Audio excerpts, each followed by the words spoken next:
Hey, hello, what's up everyone? In this video, I'm going to teach you about what happens when Mars is sitting in the ninth house of D9 chart or Navamsa chart in Vedic Astrology. So before beginning, if you guys not subscribed to my channel, please subscribe to my channel, hit the bell icon and click the like button.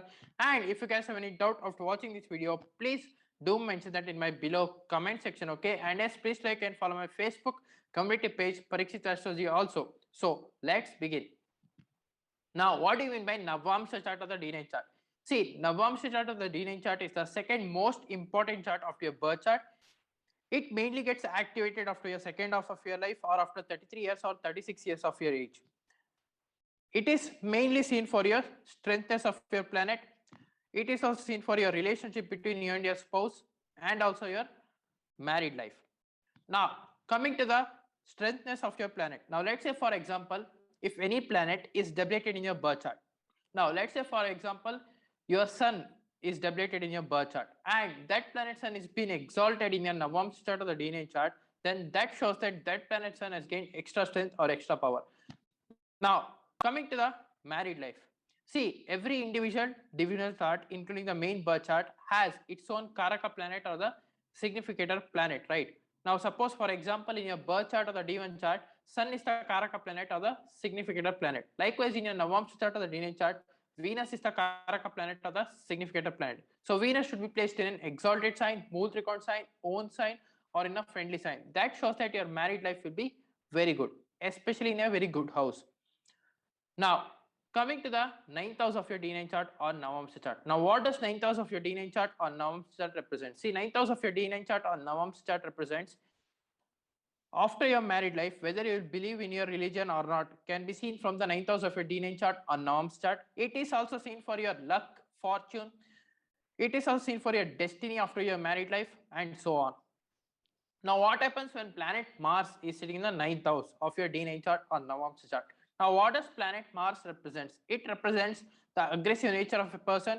It also represents things that are related to the logic, especially your logical ability, with the help of Mercury also. So, when planet Mars is sitting in the ninth house of your D9 chart or Navamsa chart, especially in a very good sign, that is in the own sign or in a Mool Trikon sign or in exalted sign or even in a friendly sign without any affliction, then that shows that these people, they believe in their religion very strongly and firmly and they follow it regularly.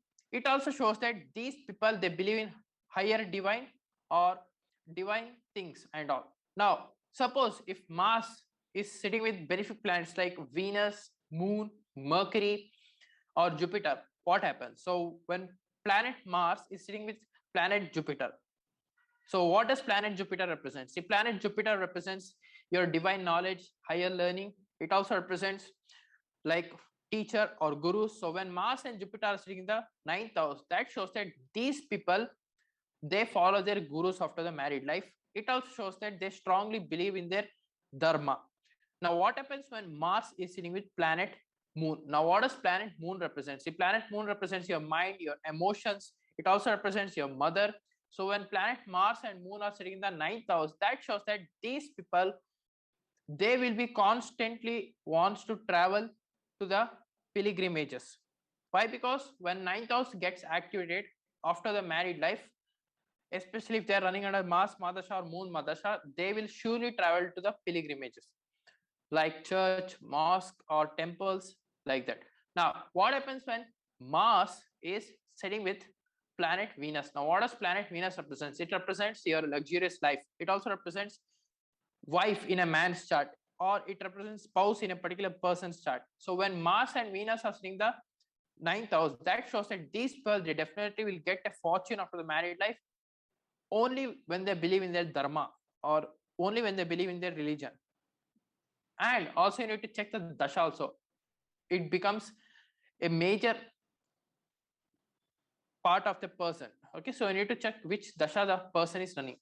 Now, what happens when Mars is sitting with planet Mercury? Now, what does planet Mercury represents? It represents your logic, especially with Mars. It represents a lot of logic things, a lot of verbal arguments and all.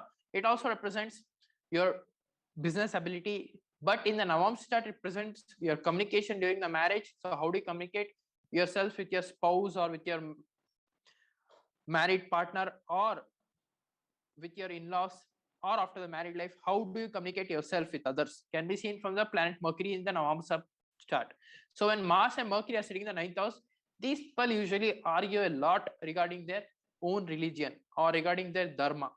So that's how the Mars and Mercury works. They question everything. Now, what happens when Mars is afflicted with malefics, especially like Sun, Saturn, Rahu, Ketu? That shows that these people, they, even though they have their own religion or they have their own caste, something like that, they don't even believe in their own religion or dharma. So that's what Mars, when sitting with malefic planets, means. So what happens when Mars is sitting with planet Sun? Now, what does planet Sun represents? It represents your soul. It represents the Karaka of D1, as I told you earlier. It also represents things related to the government. It also represents boss.